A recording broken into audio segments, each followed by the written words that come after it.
Guys, grabe na naman, marami naman tayo gagawin. Kinukuha na naman ni Isis yung mga problema na naman ako dito. Dami oh. Isa, dalawa, tatlo. Tatlong putahe. Yung harapan natin ngayon. Harapin. Kasi alam naman natin na pagkasabado meron tayong special trabaho. Yan ngayon yung aking trabahuin. Marami pa yan? Wala na? Yun lang? Meron pa sa taas. So, alaala. Hirap tong buhay. Magpapahinga na lang, maglalaba pa. Dami oh.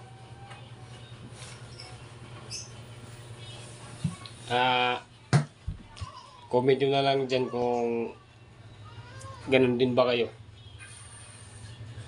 Magpapahinga na lang, maglalaba pa. Ay, comment nyo na lang sa baba kung parehas ba yung mga trabaho natin. So yan oh.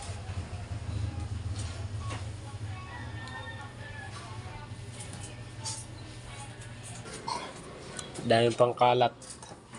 Makalat.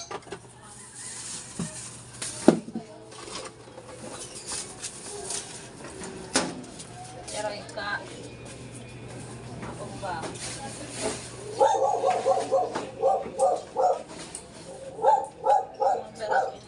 Pero pakakalis ka nga nito pag mga balay.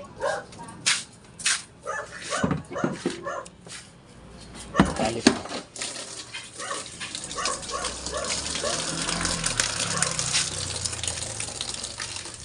So you guys, pagkatapos tayo maglaba ni Mrs. ay magpapahinga na kami yan mamaya. Mga ilang minutes lang yan kasi ako na talaga babanat dyan. Yung Mrs. lang yung maglalagay dyan sa washing machine. Pagka yan, ako na yung mga titira nyan. Nakikita yun naman yung mga pagbabanlaw natin. So yan mga ganyang karami. Kayang-kaya yan dito oh. Hindi, joke lang. Kaya-kaya natin yan. Kasi every Saturday naman tayo naglalaba eh. Kailangan natin maglaba para may gagamitin tayo sa mga next week susunod na linggo. Kasi pag hindi tayo maglaba, ay wala tayong gagamitin. So yun lang guys ha. I-update nyo na lang. Mag-comment na lang kayo sa baba. Kung parehas ba kayo, ano ba kayo naglalaba. Yung araw, linggo ba o Sabado? Basta't ako Sabado.